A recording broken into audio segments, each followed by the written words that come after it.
Bienvenue à vous, moins 150 et très fier de vous accueillir ici à Londres dans le quartier de Covent Garden, du nom de cette immense galerie couverte juste devant laquelle nous nous trouvons et où il sera présenté demain la toute première de l'africaine, l'ultime chef-d'œuvre du compositeur berlinois Giacomo Meyerbeer. Un passage très attendu après des débuts triomphaux à Paris pour cet opéra posthume, car oui, vous savez, Meyerbeer vient de nous quitter, mais qu'on se rassure, l'orchestre sera lui bel et bien au rendez-vous.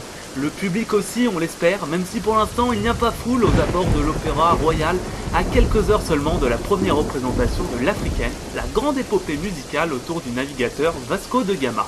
Qu'à cela ne tienne, je vous propose d'entrer pour assister aux dernières répétitions. Voilà, nous venons d'entrer dans la salle de répétition de ce lieu mythique, entièrement rénové il y a 7 ans. Je vois que pas mal de journalistes sont déjà à présent. Je salue mon confrère du Daily Telegraph. Hello, hello, how are you? Voilà, c'est fait, je vais m'asseoir au fond où il devrait y avoir un peu moins d'agitation. Alors, à moins que je ne m'abuse, on doit en être à l'acte 3, quand l'amiral Don Pedro, têtu comme une mule, emmène le navire dans une grosse zone de tempête, malgré les craintes de Vasco de Gama. C'est la panique à bord, et on les comprend, Dieu sait que les mers tropicales peuvent parfois être houleuses. Je vais tendre un peu le micro vers la scène, je ne sais pas si vous figurez bien le décor. Enfin, j'imagine que les nombreux amateurs de Meyerbeer et de grand opéra doivent déjà être dans l'ambiance. Ça m'a l'air bien rodé cette affaire, c'est plutôt rassurant pour demain. J'entends juste un léger bruit de l'arsène au loin, sûrement une contrebasse ou une clarinette mal ajustée.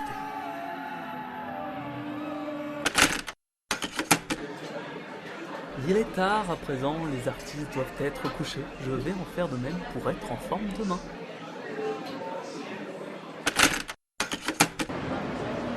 Toujours ensemble à Covent Garden en ce samedi 22 juillet. Dans une heure environ, les premières mesures de l'africaine vont retentir. Vous l'entendez, la foule afflue déjà autour de moi. C'est un opéra à guichet fermé auquel on va assister ce soir. Sold out, comme on dit ici.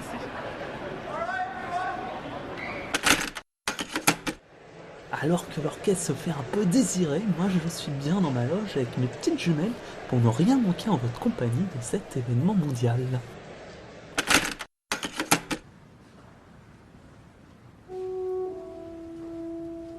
Ah, là je crois que c'est parti. Très bon concert à vous, amis mélomanes.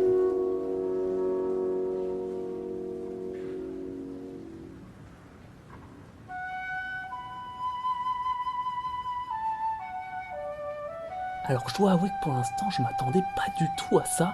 Je trouve que c'est toujours un peu déroutant d'ailleurs d'entendre une œuvre pour la première fois. Ça ne correspond jamais vraiment à ce qu'on s'était imaginé.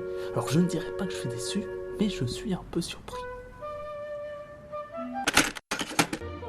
Ah mince, je viens de manquer un peu du début du chant, j'espère que vous ne m'en voudrez pas trop. Oui, c'est vrai que c'est en français. Que sait-on de la flotte et de ce cher Vasco? Quelle belle langue quand même que celle de l'auteur des dialogues, le regretté Eugène Scribe. Ah, on reconnaît bien là le style rutilant de Meyerbeer. Après, est-ce que l'interprétation qu'en fait ce chef d'orchestre, méritant mais à mon goût un peu trop effacé, est à la hauteur des volontés du maître? Hélas, 3 fois hélas, on ne peut faire parler les morts.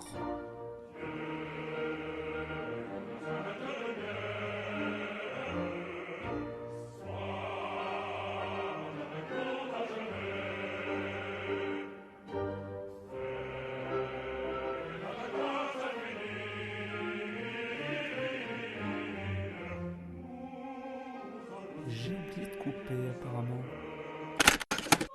Là, dans le rôle de l'esclave Celica, c'est la soprano Marissas. J'aime beaucoup. Je vous laisse profiter un peu. Ah mince, c'est plus son tour.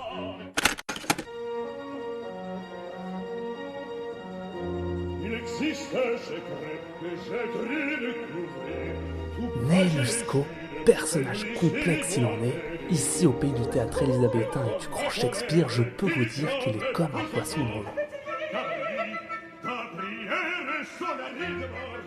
Bien malin celui qui pourra dire si les profondeurs de son cœur sont nobles ou mauvaises.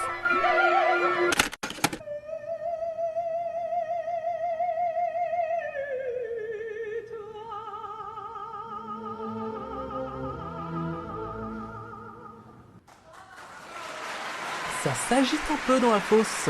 Mes voisins, que je crois être le comte de Gainsborough et son épouse la comtesse de Gainsborough, n'ont en revanche pas manifesté la moindre émotion et ni protocole sur moi.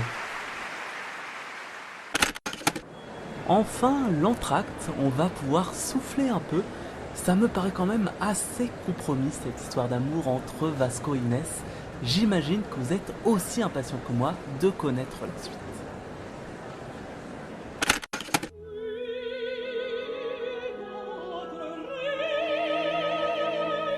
Donc si j'ai bien compris, l'Africaine qui donne son nom au spectacle, c'est elle, c'est Cécile. Mine de rien pour nous, c'est pas plus mal que ça soit en français cette affaire.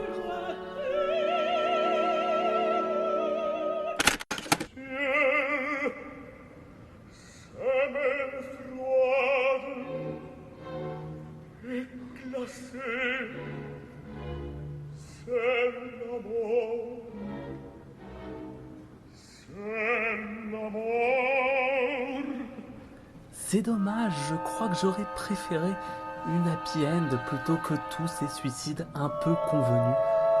Ça reste malgré tout un très beau final.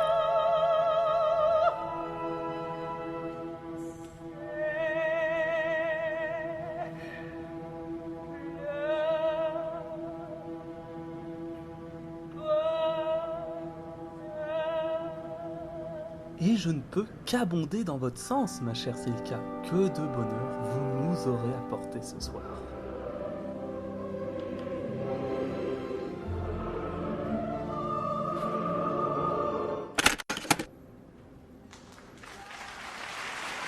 Écoutez-moi ce tonnerre d'applaudissements ô combien mérité.